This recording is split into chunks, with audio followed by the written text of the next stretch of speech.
Legends, legends. Welcome to the Gym Boss podcast. I'm Jimmy Halley as your host, as always. But today, it's not just me. We've got a special guest. We actually got Jack Smith. He is the owner of not one, but two gyms. He's actually here on the Gold Coast as well. But we've never met before, which is crazy. I'm sure we will after this. 3 suburbs away. Yeah. Literally like 10-minute drive. Vision Personal Training. Two studios. We've got the Southport studio and you've got the Bundle studio. Vision is actually a one-to-one personal training studio, isn't it?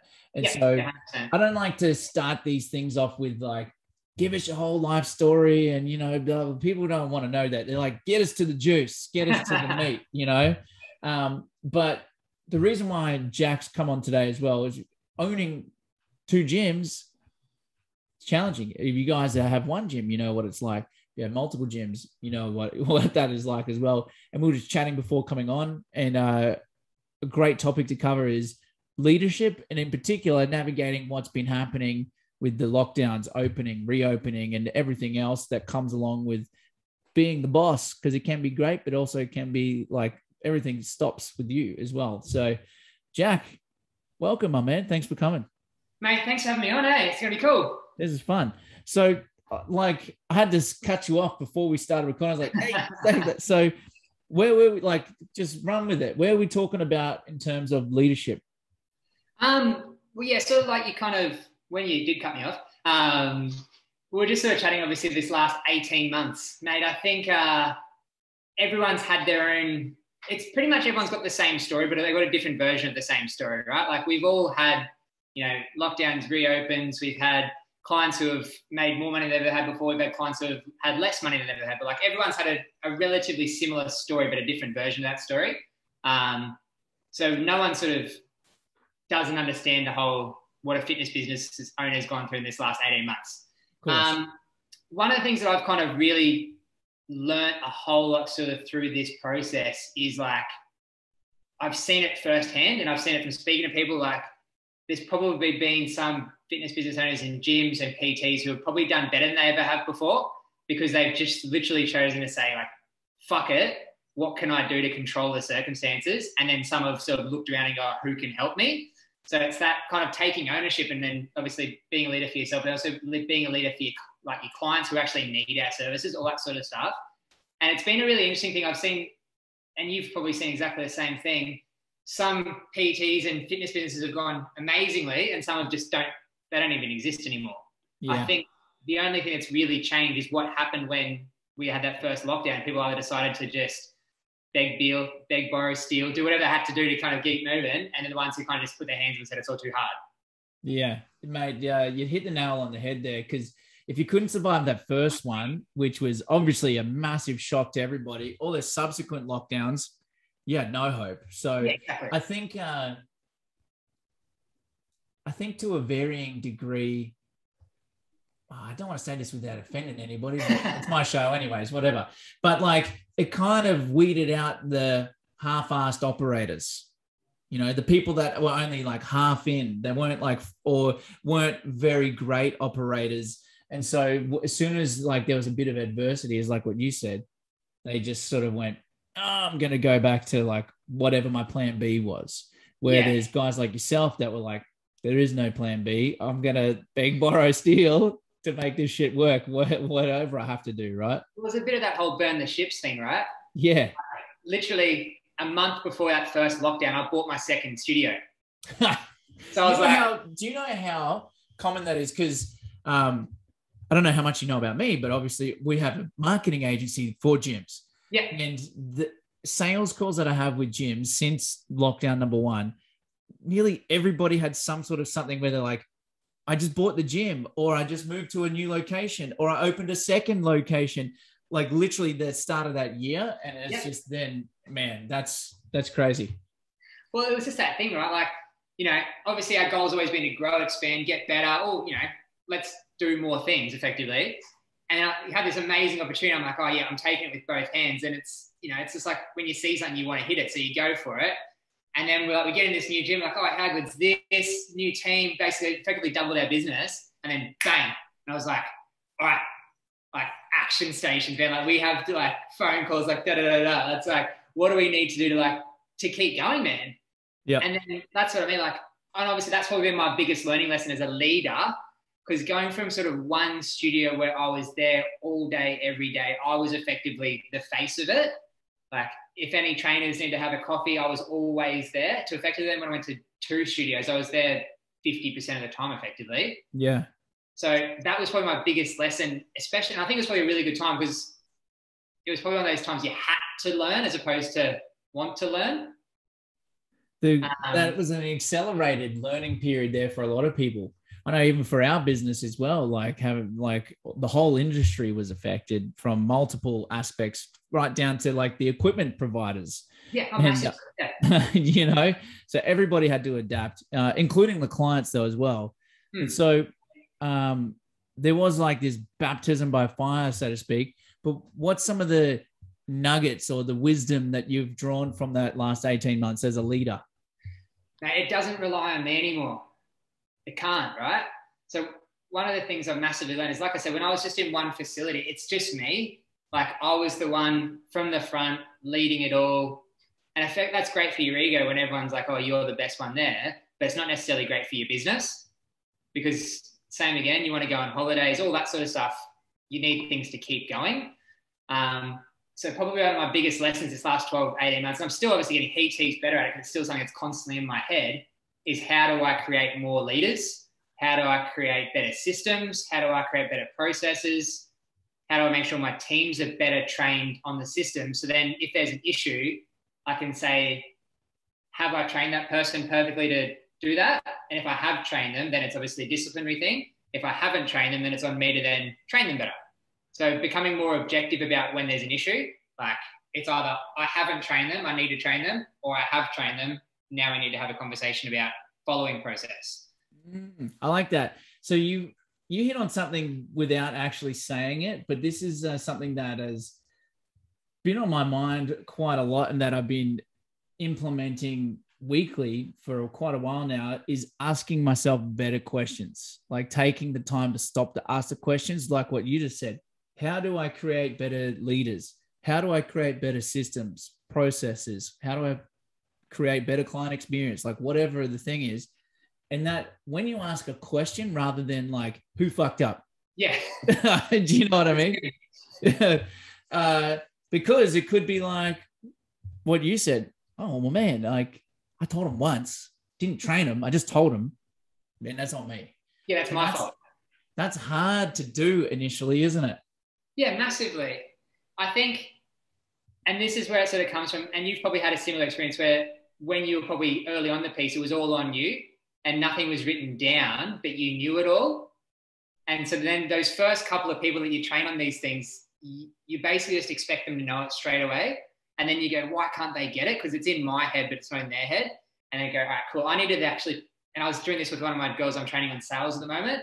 I've been training her on sales, and I actually sort of sat there yesterday. I was like, I actually haven't written a full 5-day perfect phone script and how many follow-ups, how many emails, how many phone. I haven't actually physically typed that up and given it to her.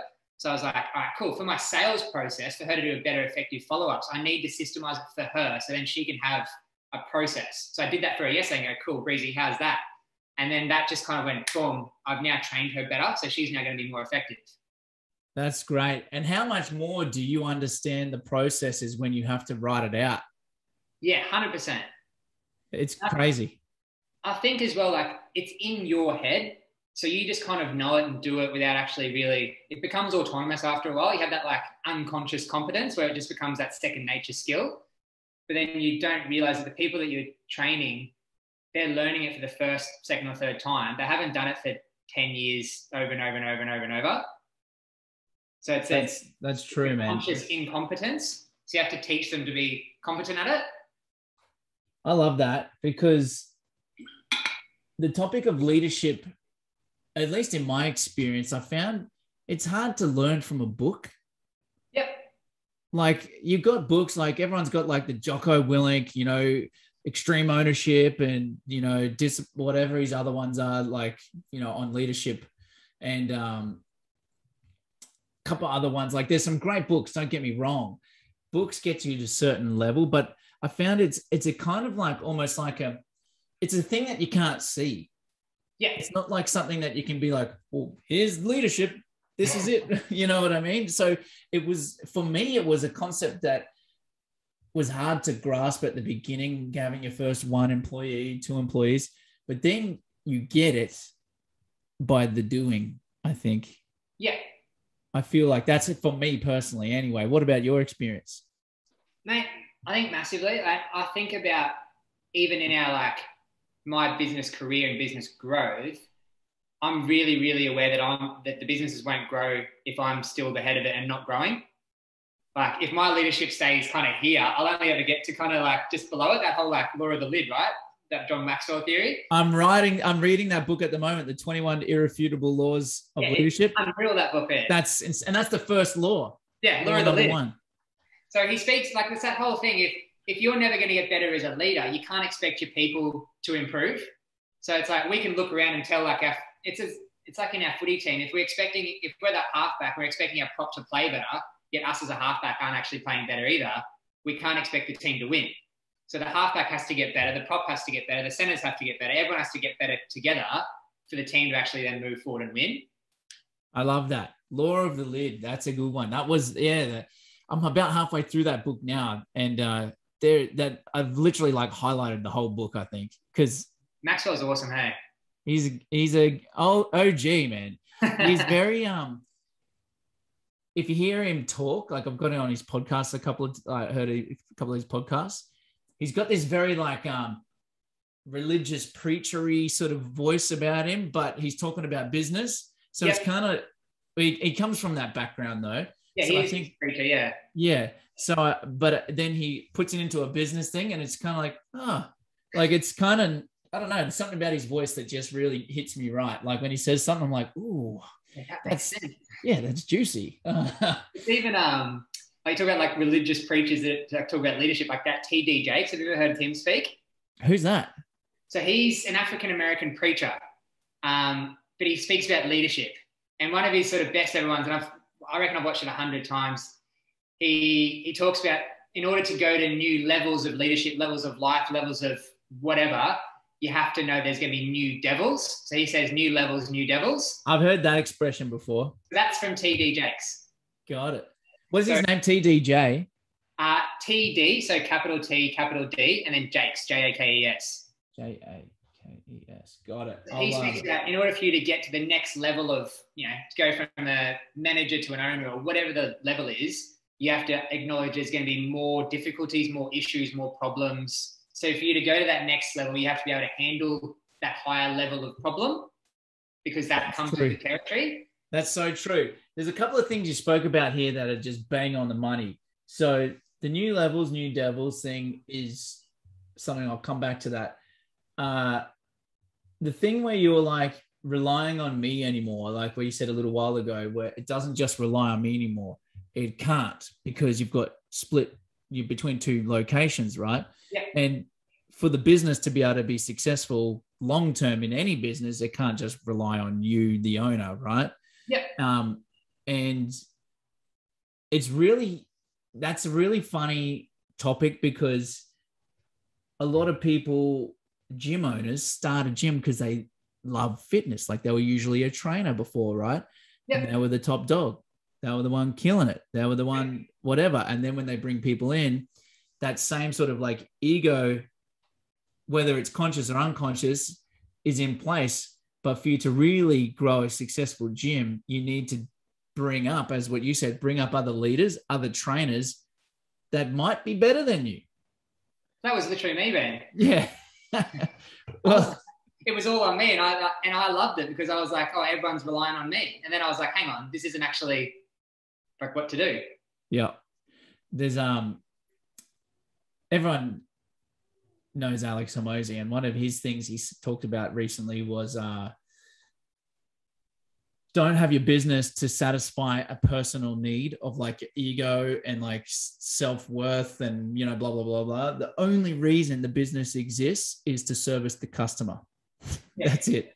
And so sometimes that is actually a really hard thing to personally learn, But if you're aware of it first, and like, is this just for me, benefiting me, being like this, or what would actually be better for the business long term?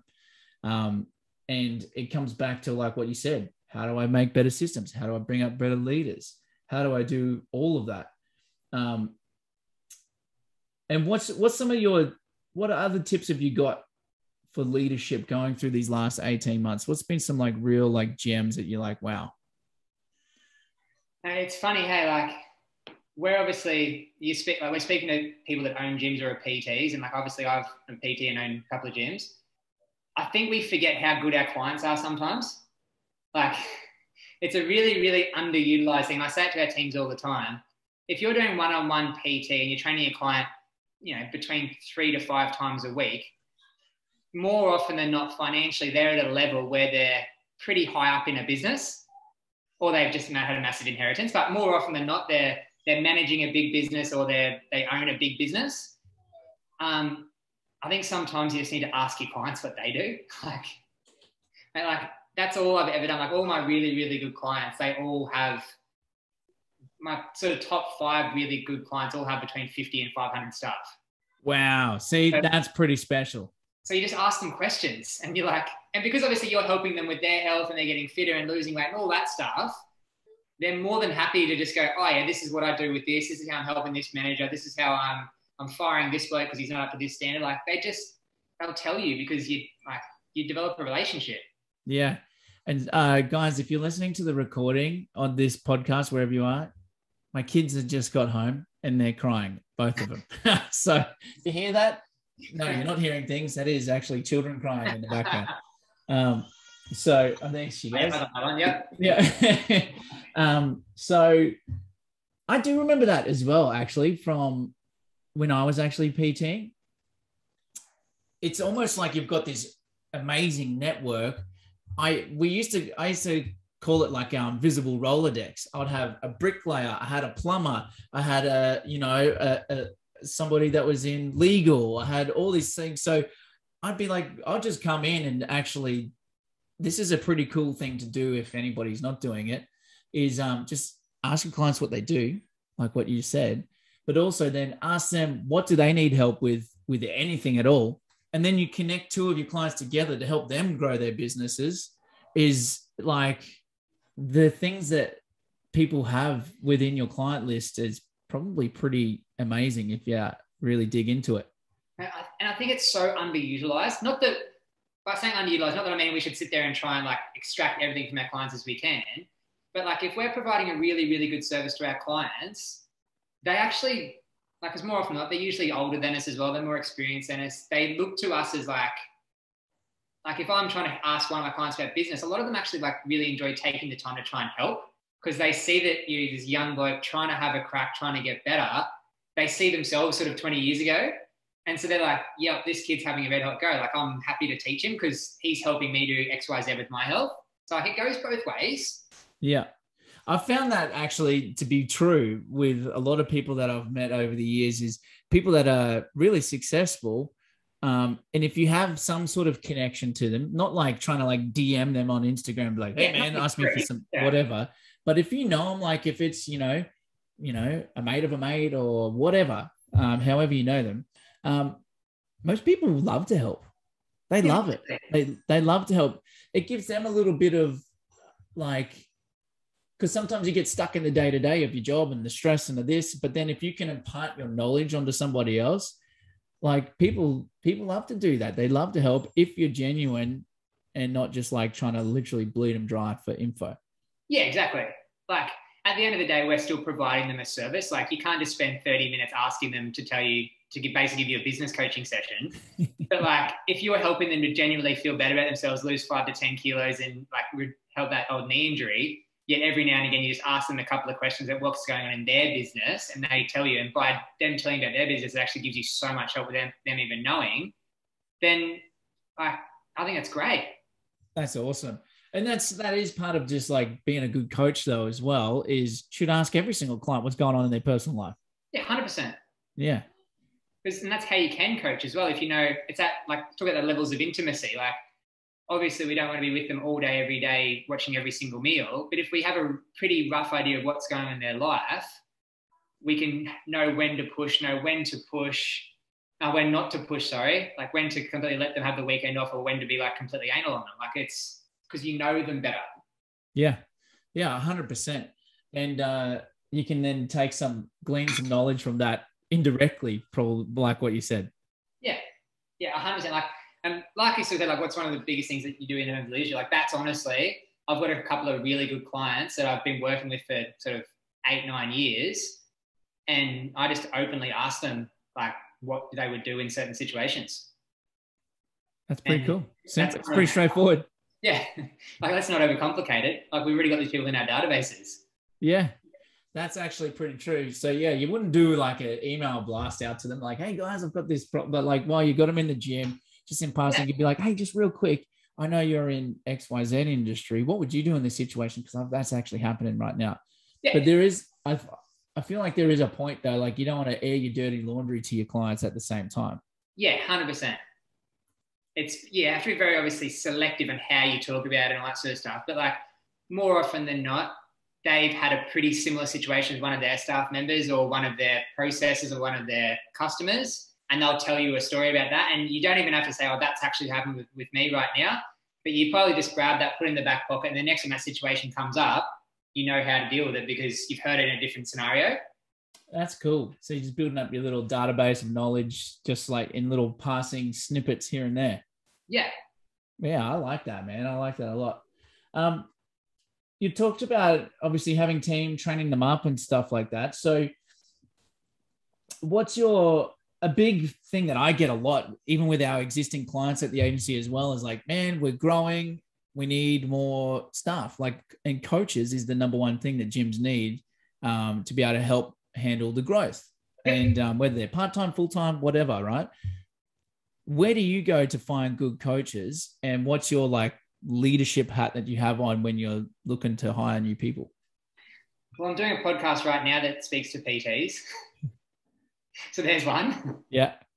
But no, mate, to be honest, like if you're in the Gold Coast area, guys, and you need a job. Yes, if you want a job, come as a call. But yeah, like that's literally it. Like how many places are we getting around? Like obviously speaking to all the RTOs. So someone like our mutual friend Mooney, like who runs 51 Fit, speaking to AIF, speaking to shout out to Mooney if you're listening, mate. Send us some trainers. Yeah, so like all the RTOs, right? So I've actually got a one-on work experience at the moment from Griffith Uni, who's doing exercise science and wants to move into fitness. So same again, if you get those people on work experience, and I'll take anyone on work experience because I know that there's going to be a few that aren't very good, but I know that if I keep taking them on, one will be really good. So the most recent trainer that we hired at Southport did 3 months work experience with us over Christmas. She was absolutely amazing. I literally said to her, as soon as you get your certificate, call me. And she called me the next day and said, hey, I got certified yesterday. I was like, all right, cool, start next week. Like, you're in.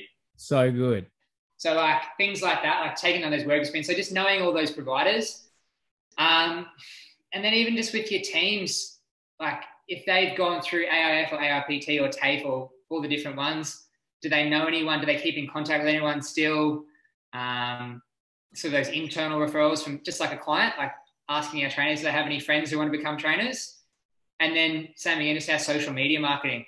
So, and even with our social media marketing, not necessarily posting directly, we are looking for trainers. It's the same as like your normal social media marketing. Here's a client who's got a great result. Here's a trainer who's our trainer of the month. They've done X, Y, Z, and we've rewarded them like that. So we do a lot of our social media where we're talking about our trainer development pathways, our trainers getting awards for certain things, our trainers getting trainer of the week, trainer of the month, like doing a little highlights on social about the trainer. So then when people sort of do flick through our socials, they're saying, oh, like the trainer's getting highlighted, not just the client. Yeah, that's actually really cool.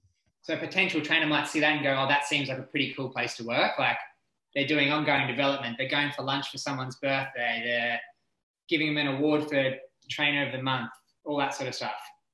That's cool. And then indirectly, you're getting people maybe hit you up and go, hey, actually, I've noticed that you guys do this. Are you hiring? Yeah, 100%. Okay, cool.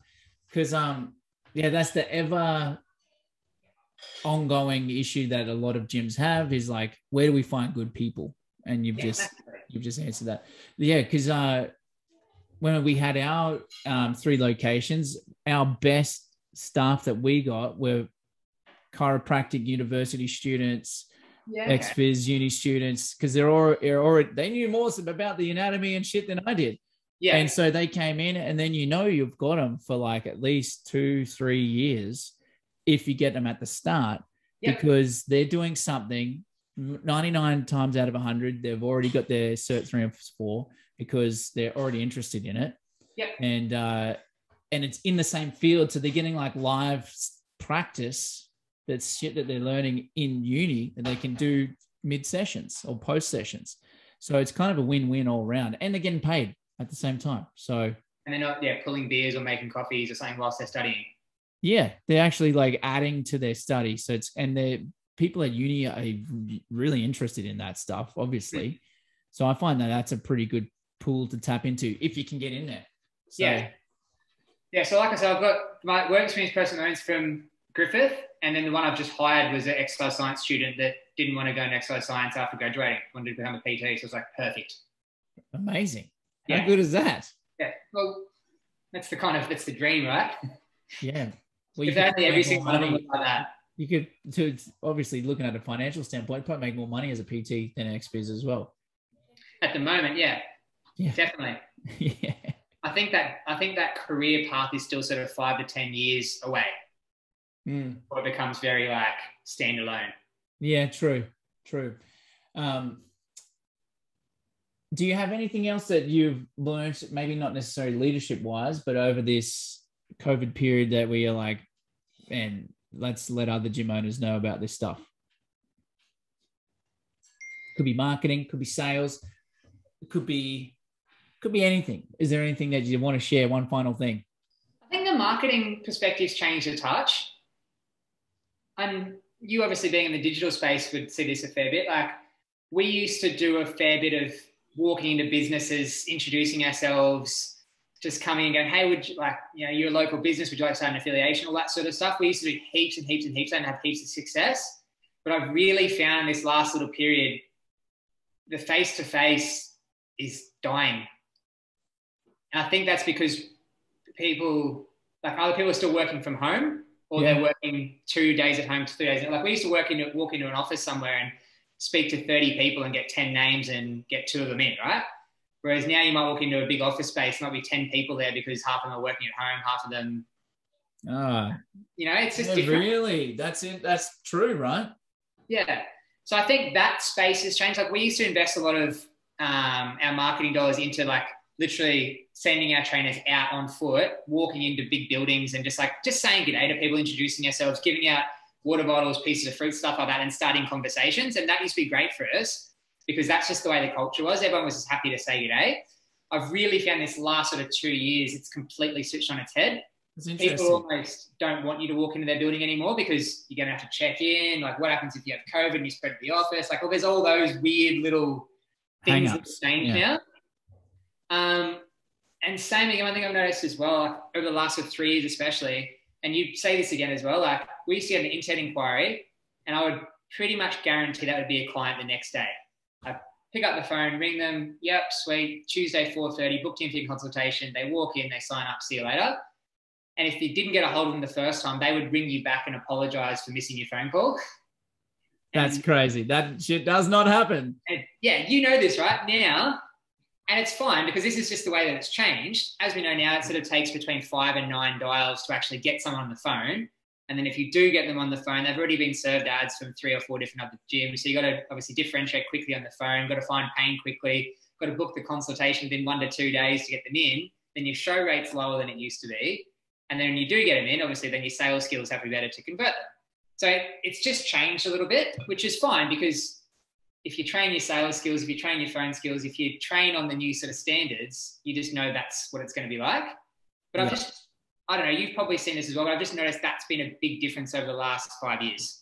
Yeah. So face-to-face is obviously dying, as you said, particularly with COVID stuff, but the digital space, because it's what's called the post-click experience. You can't just get a lead and then go, cool, that's it. Yeah. There's obviously end to end the whole process. And I got so many podcasts where I speak about this, but you've got, before you even write the ad, it's like, well, who am I writing the ad to? Who is my ideal clients? Because that matters. Because if you're writing the ad to just everybody, you're going to get all sorts of weird people opting in that you might not want. Yep. So that's number one. Then number two is then you actually got to get their lead, but then it doesn't stop there. That's the first milestone out of like 5.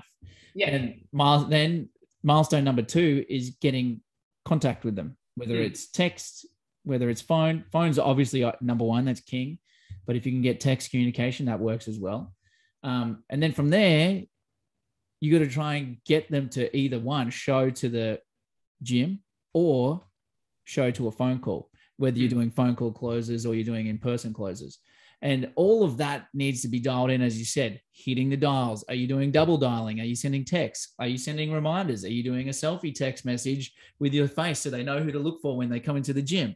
Are they doing all these extra bits and pieces? Because it's not as easy as like just being good at fitness. Yeah. You have to be good at business. You have to be good at sales, follow-up sales, and then onboarding. All of that stuff matters, because you're right. Competition in the gym space is through the roof, and you have to be world-class, or otherwise there's literally like 10 other options they could go to. Which is good, like, because obviously I want to be better. So I want to be the best. I'm happy to learn the skills kind of thing. But it's just when we're obviously now teaching team, like I said before, but the process of teaching your team how to do it, your process of teaching has to be so much better than it used to be. Because if they're brand new at it and they go, oh, why don't they just answer the phone the first time? You go, well, because that's not how it works. That's normal. Yeah. That is normal. Welcome to the club. Yeah, the sooner you actually understand they probably won't answer the phone, and out of your 10 phone calls, you're most likely going to speak to 3 of them. And the sooner that becomes a normal thing in your brain, the better they go, oh, okay, cool. So if I make 20 calls, I'm going to get 6 people. Yep. Cool. So I'm going to have 6 extra clients, make 20 calls a day. Yep. Cool. Like, you're not going to get 20 from 20. It doesn't exist like that anymore. No. But if you had 6, and if you had 6 extra clients in your book, would you be happy? Yeah, I'd be stoked. Cool. That's true. And so we just did a masterclass with one of our clients. He actually has full-time salesperson. He has 2 different gym brands. Yep. And he has a salesperson for each brand. And they have KPIs of $150 a day. So you got to be minimum $150. It's not pickups, because he knows the ratio. Do $150 a day. What's that? That's like $700 or $800 a week if you do a 5-day week. And out of that, you're going to get like 20 signups. Yeah. So that's like, he's worked it all the way back in terms of like, you probably get more bookings, and then you have your no-shows and all of that stuff. So you just need to understand that, like, just because you got 10 leads doesn't mean you're going to get 10 sales. And just because you got 10 leads doesn't mean you're going to have 10 phone calls today. You might have conversations with them in day 3, day 4, day 5. Like, you just don't know. But I think that's that's part of the leadership. Circling back to leadership, that's part of the whole process of being able to impart the knowledge that you have, but also the expectations. Expectations is a massive thing, and in leadership, that's one of the biggest roles that you have, is to set proper expectations, set the standards, and then make sure that you yourself meet that standard, but then everybody else can raise to that standard as well. Yeah, I think like you said about if they're trying to make $150 a day, but if you've got a salesman, you just said to them, go make $150, and then in that first $20, they don't get a hold of anyone, that salesman's probably going to go really defeated. Like if they haven't been given the expectation of, hey, me as your boss, I know you're going to make $150, but I actually expect you to speak to whatever their ratios are. They've obviously worked it out, which you obviously need to as well. I expect you to speak to X amount of people. So that's my expectation. So then the person that's actually then making that call is more aware of the ratios. So then they don't set themselves up for their own like internal failures either. Yes. Perhaps supposed to be. Cool, I'll just keep going because this is the numbers. This is how it works. If I just keep doing it, that's my result. Yeah, of course. And yes, he does have those. Have those KPIs as well. So there's the key, the dials, then there's the conversations, then there's the closed sales, because they do phone closes. Yeah. So, but yeah, you're right. You're bang on. You got to have expectations from day one, or otherwise they'll feel like they're failing when in fact they might be doing a great job. Yeah, I actually had this conversation with one of my team the other day. We were just talking about his average PT hours, and he had just one bad week where he had a few people sick, all that sort of stuff, which happens, right? And he goes, oh, like, I really need my hours to be at this level. Otherwise, I can't pay my bills, blah, blah, blah. And I was like, yep, I totally understand. And I sort of sat back with him and I go, let's just review your last 6 months. I said, what's your goal for your week? And he said, the number. And I was like, cool. Let's now review your last 6 months. On average, you're doing 5 hours more than your goal every single week. So, yeah, you had 1 week where you had 4 people away and you're a little bit lower than what you wanted. But on average, you've actually had 5 extra clients per week over the last 6 months than you actually want. So yes, you've had one couple of bad weeks, but over like 26 weeks, you've actually exceeded your expectations. Yeah. And see, look at that. That's a part of leadership right there, is showing them how to look long-term rather than so short-term focus. Because that can ruin somebody's mindset, whether it's sales or like whatever they're doing. They look too much on the micro. If you look at the more macro picture, you'd be like, oh, actually, man, we're crushing it. Yeah. And it's really hard to do that sometimes, right? Because when you're sitting right in the middle of it and your phone's buzzing and someone's saying this, that, and the other thing, and all of a sudden your brain starts churning, and it's really hard to actually just take a step back and review it and go, oh, actually, we're on track. We're doing really well. Yeah. We're actually doing what we want to do. Like, we're actually hitting our goals. And then as soon as you sort of sit down and go, oh, we're going okay, all of a sudden things start happening again. Yeah. And it's that whole, people talk about like, oh, the universe works, all that sort of stuff, but obviously no, we're doing the hard work to get it. But it just seems as though when you realize you're actually on track, things get on track again. And you're probably going to follow the actions to do that again as well, as opposed to freaking out and having even more bad stuff happen. Yeah. And that's expectation and checking data, like looking at the numbers, because instead of being emotional, just look at like, well, let's look at the figures. Let's see what happens first before we make any judgments. Yeah, let's be like completely objective about it. Yeah. Yeah. That's hard to do initially as well. Yeah. Especially when you're in, as you said, when you're in the day-to-day, hey, you've got clients calling you, you got staff, got something like here, like this, something's that you're waiting, a bit of equipment broke or something. And then you're trying to just, do the stuff. And then your brain starts going. You do have to sit down, take stock and focus on that and focus on the numbers and remove your emotion for the time being. And if the numbers are bad, then you can have 5 minutes of freaking out and then pull your finger out and do something about it. Go do something to change the numbers. But do something. Great, mate. Yeah. Jack, mate, this has been awesome. So what I got from this was plenty of stuff. There's actually a lot of stuff, but it was the leadership means that it doesn't rely on you anymore. It's about everybody else. That's probably the biggest thing that I've got from this. If we were to summarize it, it's about you now making other leaders, you now helping systems and making the environment for everybody else in your team to win. Yeah. Not just you. Well, if I help everyone else win, I'll win on a bigger scale. Boom. If I had that dropping bombs noise, I'd but like, that's right, like if you help this person get a bit better and they're doing a job for you, and then that means I can then move up again because someone can then take my spot. So if I want to, for instance, go to 3 gyms or whatever, like 10, 15, whatever, like whatever the numbers are, doesn't matter. But if I want to progress, I need someone to effectively take my spot. And same again, and like you need to go throughout your whole levels of all your teams. If you just want someone to move up a spot, you need someone to move up into that spot because there's going to be an empty spot. So you kind of, the way I sort of see it is like, I need to be training everyone up a level all the time. Dude, that's worth the whole podcast right there. I'm going to make that a little Instagram quote. That little snippet. So we 40 minutes to get one bit of good value for you. Way more than that. That's awesome. Hey, look, if people want to go check out your stuff that you've been posting on Instagram, if, like what you mentioned before, if they want to like flick your message or whatever, is it best to check out your Instagram and Facebook pages for the 2 gyms? Yeah, for sure, man. So our Instagram for our 2 businesses, we got Vision PT Southport and Vision PT Bundle, all one word. And then on my personal Facebook, I do heaps and heaps of educational posts and two-step posts and stuff like obviously a bit of organic stuff as well. That's just me, Jack Smith. And then on my Instagram, I do just a fair bit of just me, mate. Just enjoy my life. Shit real.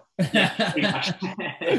No, that's cool because yeah, I'm sure there might be some people maybe in the area, or maybe they know a friend in the area, and if you can get an extra awesome trainer out of this, mate, that'd be me adding value back to you, because now you've added value to us. So thanks, dude, and really appreciate it. And let's stay in touch, man, because we're so local. We've got to catch up for a coffee.